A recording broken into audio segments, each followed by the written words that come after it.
ಇನ್ನು ಅಪಘಾತವಾಗಿ ಕನ್ನಡದ ಖ್ಯಾತ ನಟ ಇದೀಗ ವಿಧಿವಶರಾಗಿರುವಂಥದ್ದು ಬಂದಿರುವಂಥದ್ದು. ಇನ್ನು ನಾಯಕ ನಟ ಆಗಿ ಪೋಷಕ ಪಾತ್ರಗಳಲ್ಲೂ ಕೂಡ ಅಭಿನಯಿಸುತ್ತಿದ್ದಂಥ, ಕನ್ನಡದಲ್ಲಿ ಮಾತ್ರ ಸೀಮಿತವಾಗಿ ಅಭಿನಯ ಮಾಡಿದಂಥ, ಸುಮಾರು 305ಕ್ಕೂ ಅಧಿಕ ಸಿನಿಮಾಗಳಲ್ಲಿ ಅಭಿನಯಿಸಿದಂಥ, ಮೂಲತಃ ರಂಗಭೂಮಿ ಕಲಾವಿದರಾಗಿ ಬಂದಂಥ ಇವರು ಇದೀಗ ಸಾವನ್ನಪ್ಪಿದ್ದಾರೆ ರಸ್ತೆ ಅಪಘಾತದಲ್ಲಿ ಅಂತ ಹೇಳಲಾಗ್ತಿರುವಂಥದ್ದು. ಹೌದು, ಬೆಂಗಳೂರು ಹತ್ರ ಬರುವಂಥ ಸಂದರ್ಭದಲ್ಲಿ ರಾಮನಗರದ ಬರುವಂಥ ಫ್ಲೈಓವರ್ನಿಂದ ಎಡಕ್ಕೆಳೆಯುವಂಥ ಸಂದರ್ಭದಲ್ಲಿ ಮರಕ್ಕೆ ಹೋಗಿ ನೇರವಾಗಿ ಹೊಡೆದಂಥ ಪರಿಣಾಮವಾಗಿ ಸ್ಥಳದಲ್ಲೇ ಕೊನೆಯುಸಿರೆಳೆದಂಥದ್ದು.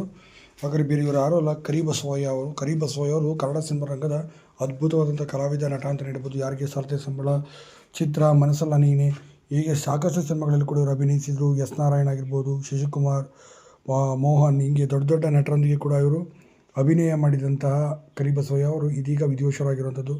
ಇವರು ಮಾಡಿದಂಥ ಸಾಕಷ್ಟು ಸಿನಿಮಾಗಳಲ್ಲಿ ಬ್ಲಾಕ್ ಬಸ್ಟರ್ ಸಿನಿಮಾಗಳು ಕೂಡ ಆಗಿದ್ದು, ಅವರಿಂದ ಅದ್ಭುತವಾದಂಥ ಸಿನಿಮಾಗಳನ್ನು ಕೊಡ್ತಿದ್ದಂಥ ನಟ ಇದೀಗ ಈ ರೀತಿ ದುರಂತ ಅಂತ ಕಂಡಿರೋದು ವಿಧಿಯಾಟ ಅಂತಲೇ ಹೇಳ್ಬೋದು. ಇವರ ಆತ್ಮಕ್ಕೆ ಶಾಂತಿ ಸಿಗಲಿ.